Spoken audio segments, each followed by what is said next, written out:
आपल्या शहराचे नवीनच पोलीस आयुक्त म्हणून रुजू झालेले सुनील पवार साहेब, उपस्थित उपायुक्त स्वामी साहेब, नांदेडकर साहेब, त्याचप्रमाणे या विभागाच्या कांचनजी मिर्दे, लताताई जाधव, PI गीताताई बागवडे, उपस्थित सर्व भगिनींनो, खरं तर विरोधी पक्षनेता मी या कमिशनर ऑफिसच्या बाहेर आहे. कमिशनर ऑफिस मध्ये आपण सगळे बहीण भाऊ आहोत आणि आपण ही ओएसिस फर्टिलिटीच्या तज्ञांनी IVF उपचार पद्धतीद्वारे 1 लाखांहून अधिक जोडप्यांना मातृत्व प्राप्तीचा आनंद दिला आहे. मोफत अपॉइंटमेंट बुक करण्यासाठी आजच संपर्क साधा. या दामिनी पथकाच्या माध्यमातून ज्या पद्धतीनं काम करता सगळीकडे फिरतो महाराष्ट्रात. मी फार DG रश्मी शुक्लांपासून तर खालच्या सगळ्यांपर्यंत संपर्कात असतो. परंतु आता मी उरणची घटना घडली तिथे गेलो होतो. ते नवी मुंबईमध्ये उरणला एक घटना घडली होती. त्या मुलीचा मर्डर झाला होता. पण आपल्या इथं जो आपलेपणा वाटतो ना पोलिसांचा आणि जनतेचा, तो कुठंच या महाराष्ट्रात मला जो जाणवला. म्हणजे महाराष्ट्रात फिरत असताना हेही मी तुम्हाला, कारण पोलीस आणि जनता एक आपलेपणा आहे.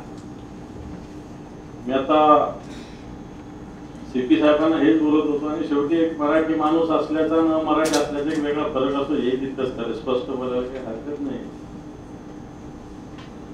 कारण बाकीचे जे मराठी नसणारे लोक फक्त ड्युटी करतात. ड्युटी आणि कर्तव्यात फरक आहे असं मी समजतो. आणि जो मराठी माणूस हा ड्युटी शिवाय कर्तव्य सुद्धा बजावत असतो. म्हणून ह्या ज्या भगिनी आहेत, तर त्या काही ठिकाणी याला वेगळं नाव आहे, काही ठिकाणी निर्भया पथक नाव आहे. असे वेगवेगळे नाव वेगळ्या शहरामध्ये याला, या पथकाला वेगळ्या पद्धतीनं नाव आहे. पण आपल्या शहरामध्ये या तुम्ही 10-15 जणीच आहे, पण आजच्या शहराला तुमचा 10 एवढं सांगतोय. बरोबर आहे ना? आणि तो असलाच पाहिजे. मी आता CP साहेबांना सांगत होतो, मागच्या वर्षी दंगल झाली होती आपल्याकडे 1.5 वर्षापूर्वी. तर पहिली रिव्हॉल्वर चालवणारी आपली बहिणीच होती, गीताना आपली बागावडे. बाकी मर्द म्हणणारे तर बसले होते दूर लांब 100-100, 200-200 फुटावर जाऊन. बरोबर आहे. आणि म्हणून ही ताकद तुमच्या मनगटातच आहे, लक्षात ठेवा. फक्त ही ताकद आपण, आपल्याला संधी ज्यावेळेस मिळते त्याच वेळेस ताकद असतात. आणि म्हणून आता तो काळ गेला की बहिणीने भावाचं रक्षण केलं. आता काळ असायला भावाने सुद्धा बहिणीनं सुद्धा भावाचं रक्षण केलं पाहिजे. हा काळ दामिनी पथकाकडे बघितल्यावर आलेला आहे असं लक्षात येतं. आणि आता तो काळ आला पाहिजे. कारण भावाने बहिणीचं रक्षण, भावाने बहिणीचं रक्षण असं कोणी सांगितलं. बहिणी सुद्धा भावाचं रक्षण करू शकतात. ही शक्ती वाटतं तुम्ही कमावलेली असं मला वाटतं. आणि म्हणून आज या महाराष्ट्राचं पोलीस दलाचं नेतृत्व सुद्धा एक भगिनी करते. अनेक महिला अधिकारी ठिकठिकाणी काम करत असताना आपण बघत असतो की त्या ताकदीनं काम करतात. वाटतं असं साहेब पुढे समजण्याची मुळीच गरज नाही की महिला 50% काय, एखाद्या 60%, 70% सुद्धा होऊ शकतात महिला. आमच्या एक महिला आघाडीचं काम करणाऱ्या सिनियर लीडर अन्नदातेताई नावाच्या महिला वैजापूरच्या, त्यांनी पुरुष आणि महिलांमध्ये फरक करत असताना महिला का चांगलं काम करू शकतात, कारण त्या खात पण नाही म्हणे आणि पीत पण नाही म्हणून महिला चांगलं काम करू शकतात. पुरुषांना खायलाही लागतं आणि प्यायलाही लागतं. मग राजकारणात असेल नाही तर पोलीस दलात त्याचं, मी सगळ्यांना नाही बोलत आहे. आणि म्हणून महिला जास्त चांगलं काम करू शकतात. निश्चित म्हणून आपलं बहीण भावाचं नातं आहे. विरोधी पक्ष नेता राजकीय पद येत असतात, जात असतात. आज असतील पद नसतात, उद्या असंही होत असतं.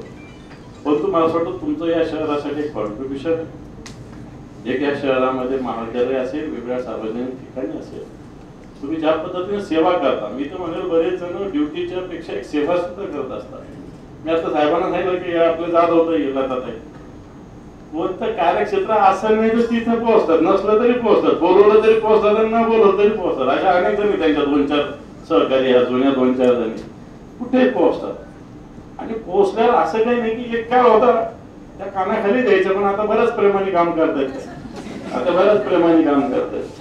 मग त्या सगळेच धाक महिलांचे सुद्धा गुन्हेगारांना असले पाहिजे. शेवटी पोलीस कशासाठी असतात? पोलिसांचा आता मी सीपी साहेबांना तेच बोलतो. सीपी साहेब म्हणे बाबा आपल्याला सगळ्यांना म्हणलंय पा जे योग्य, मग आमचा का माणूस असत नाही, जर चुकलं तर त्याला ठोकलाच पाहिजे, पण न चुकलेलं बिलकुल आपण वाकडा नजर नाही केली पाहिजे. मग हे धोरण पोलिसांचं असलंच पाहिजे. आणि वाटतं त्याच धोरणाने आपण काम करता. लाडकी बहीण बाहेर चालू आहे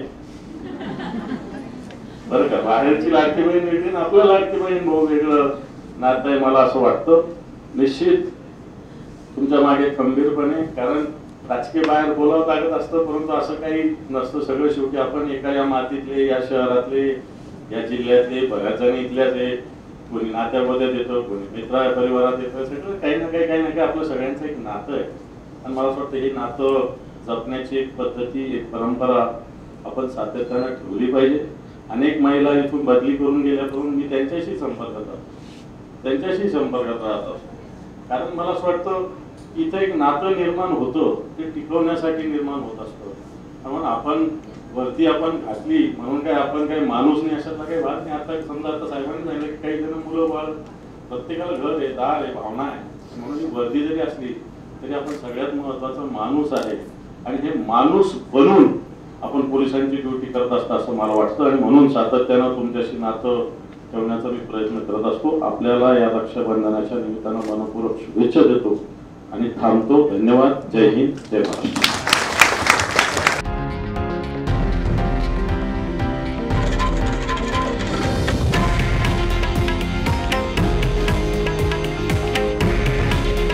हे आहे देशातील नंबर 1 न्यूज नेटवर्क आणि आपण पाहत आहात TV9 मराठी. काळजी तुमची, हित महाराष्ट्राचं.